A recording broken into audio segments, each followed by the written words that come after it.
जो अपनी अच्छी बिल्डिंगें बना लेते हैं बढ़िया वाले, वो रिटायर होने लग गया। उसने कहा कि बहुत काम कर लिया, अब मैं रिटायर होना चाहता हूँ। तो उसका जो ठेकेदार कह लो या उसका जो मालिक था, उसने कहा कि यार रिटायर होने से पहले एक आखिरी मकान बना देगा। उसने कहा ठीक है, मन तो नहीं है लेकिन ओके, अब आप मेरे बॉस रहे हो तो मैं आपकी बात रख लेता हूँ। और उसने लिपा पोती करके मकान बना दिया। उसके बाद वो मकान बनाने के बाद अपने बॉस के पास गया, बोला सर अब मैं जाऊँ? तो उसने कहा मकान बना दिया? बोला हाँ बना दिया सर, आपने आज्ञा दी थी, बना दिया। तो उसने कहा वेरी गुड, उसकी चाबी ये ली। तो उसने कहा ये तेरा रिटायरमेंट गिफ्ट।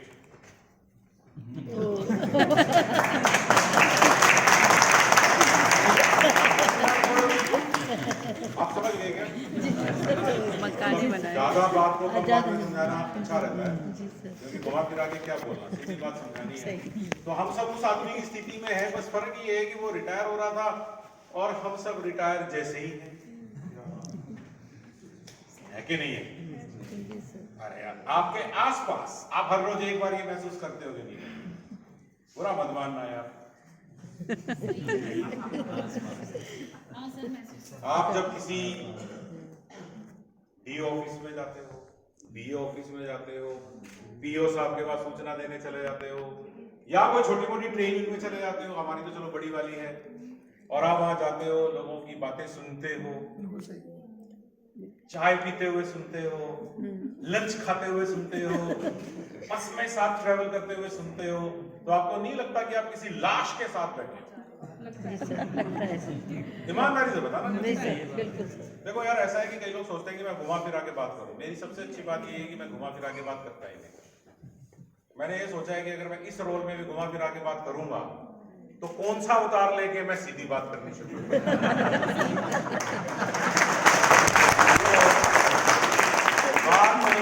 करनी चाहिए जो समझ में आती है।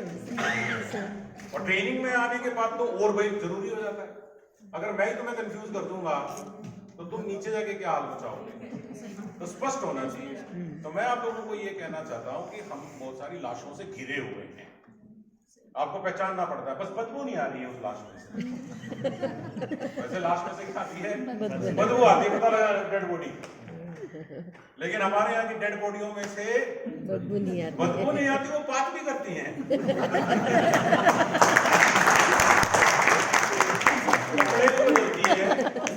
और अनफॉर्चुनेटली लंच, ब्रेकफास्ट, डिनर भी करती है। और आप उनको देखते रहते हो, लेकिन आप एक बात भूल जाते हो, किसी और के लिए आप भी लाश हो सकते हो। Yes sir. है कि नहीं? है कि नहीं? जी सर, जी सर।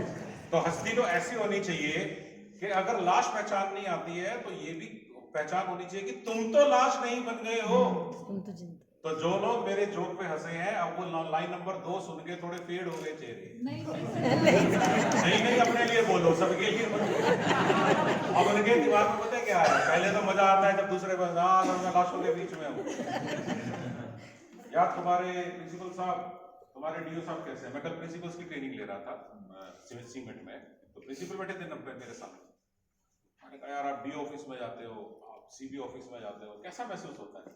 अरे सर, एक छोटी सी चीज के लिए 4 बार जाना पड़ता है, 3 बार चिट्ठी लिखते हैं, ये कहते हैं आप परेशान कर रहा भैया, इसका कुछ करो, और नहीं तो फिर कुछ तो करो यार, ये ना काम करने दे रहा है, ना कुछ करने दे रहा, कुछ सुनता है नहीं सर हमारा। आपने आज अखबार में पढ़ा होगा, हमारे एक प्रिंसिपल के साथ एक हस्बैंड वाइफ ने मारपीट कर दी है। वो प्रिंसिपल जैसे ही अपनी कार से उतरी, हस्बैंड वाइफ जुट गए, उसमें जूते मार दिए उसको। तो जब हमारी दुनिया में ये होने लग जाए कि भाई प्रिंसिपल की सुनवाई नहीं हो रही है और प्रिंसिपल बेचारा कह रहा है कि सर मैं डी ऑफिस में जाता हूँ तो साहब मेरे को जो है ये कहते हैं कि रिस्पॉन्ड नहीं करते सर। हाँ सर, बिल्कुल सही बात कह रहे हो। 90 के 90 चेहरे ऐसे कन्विंस हो गए कि बिल्कुल हमारे दिल की बात कह रहा है ये आदमी, हमारा बेस्ट एडवोकेट है। मैंने कहा बट तुम्हारे स्कूल के सारे टीचर भी तुम्हारे बारे में यही कहते हैं।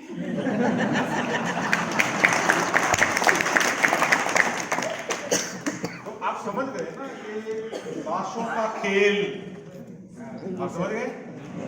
लाश अच्छा वर्ड नहीं है यार, लेकिन मैं करूं क्या, मुझे कोई और वर्ड सूझता नहीं है।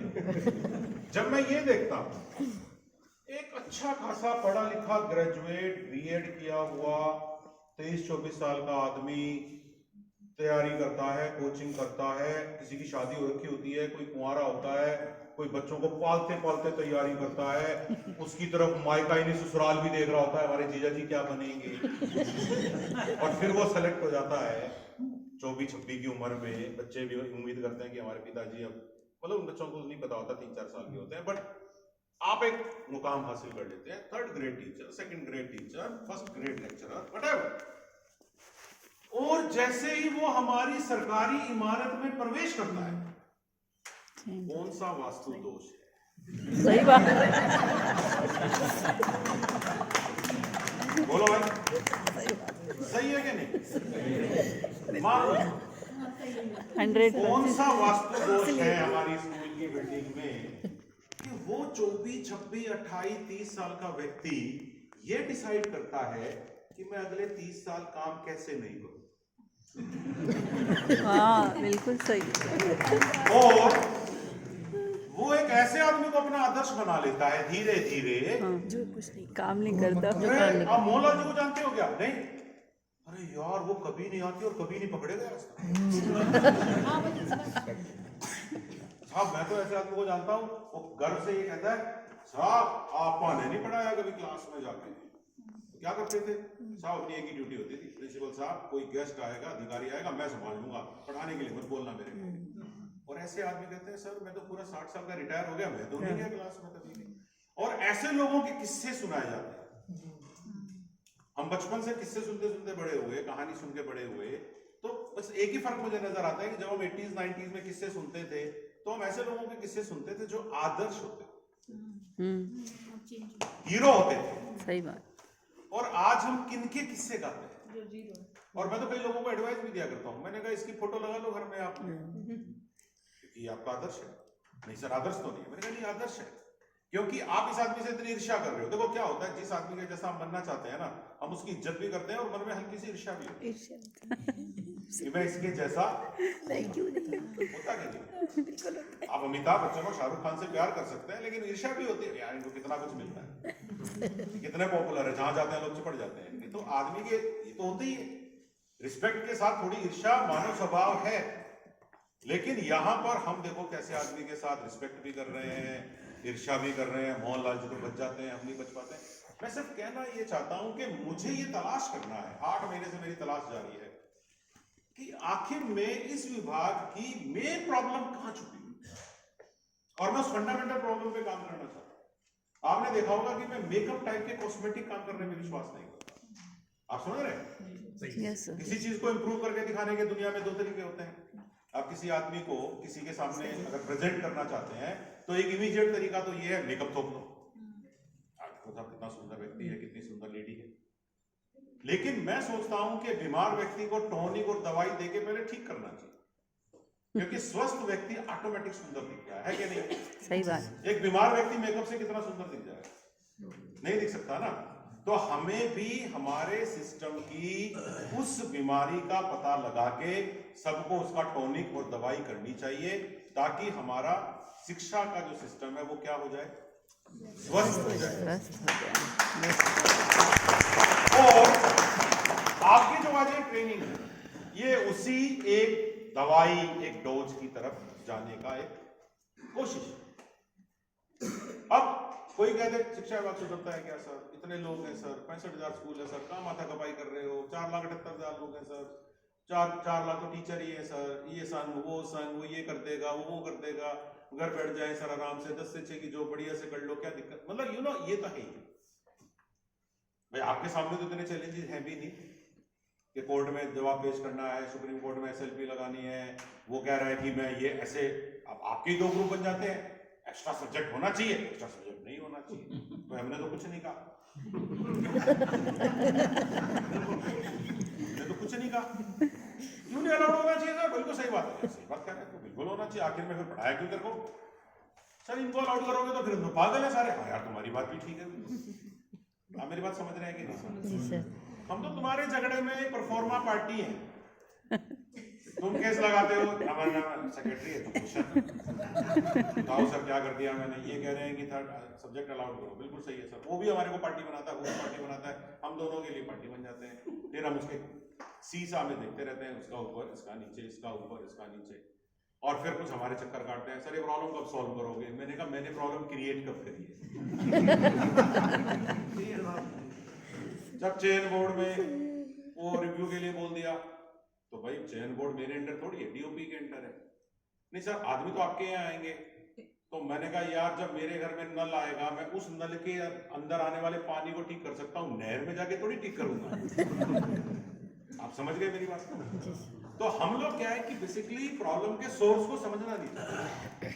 और मेरे को जो 8-9 महीने में लोग कहते हैं ना सर आप बड़ा स्मूथली कर रहे हो, आपको कोई विरोध नहीं करता, आपको वो है। मैंने कहा भाई तेरे को इस बात से कोई दिक्कत है क्या?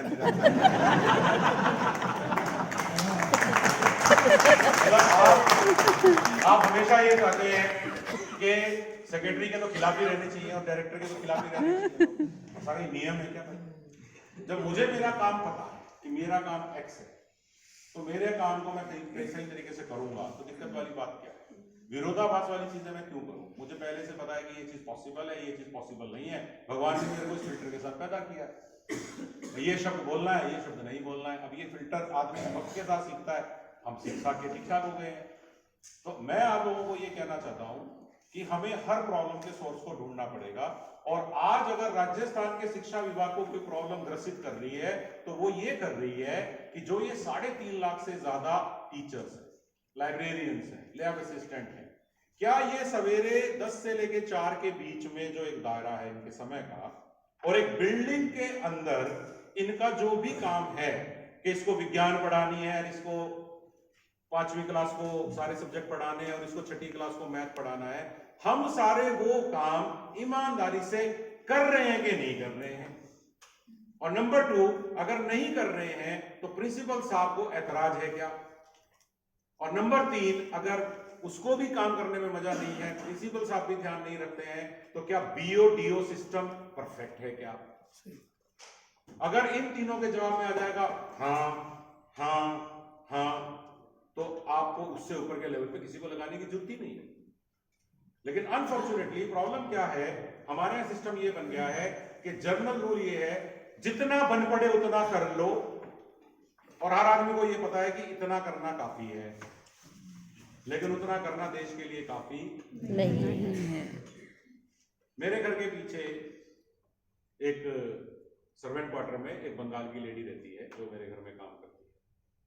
उसकी 2 बच्चियां हैं, एक 6ठी क्लास में है और एक 7वीं क्लास में है, ठीक है। और मैंने बहुत उसको जबरदस्ती करी कि ये तेरे को स्कूल में डालनी पड़ेगी, और आज से नहीं, शिक्षा सचिव तो मैं भी बना, मैं तो 2-3 साल से उसको कह रहा हूं कि पढ़ा लो। वो पढ़ाती है, लेकिन वो डिससेटिस्फाइड है मेरे इस डिसीजन से कि साहब ने जबरदस्ती कर रखी है। मैं उससे पूछता हूं कि क्या दिक्कत है, तो वो ये कहती है कि मेरी बच्ची 6ठी क्लास में हो गई है, इसको आता जाता तो कुछ है नहीं। सही बात। 7वीं वाली से 6ठी वाली को ज्यादा आता है। तो ये कब हुआ? क्या मेरे पास जवाब है? और क्या ये केवल उसी का सवाल है? अरे बोलो ना। हम में से कोई ना कोई का रोल तो है, और शायद ये सवाल बाड़मेर में किसी किसान का भी हो सकता है कि आप फालतू में मेरे 2 छोरों को जो है 9वीं 10वीं क्लास में पढ़ा रहे हो, नौकरी लगनी नहीं है, सीखे कुछ है नहीं है, मैं खेत में नहीं काम करा पा रहा हूं, है कि नहीं? तो हम में से कितने लोग ये सोच के चलते हैं कि अगर गांव के एरिया में कोई व्यक्ति अपने हाथ काट रहा है, अपनी किराने की दुकान पे सामान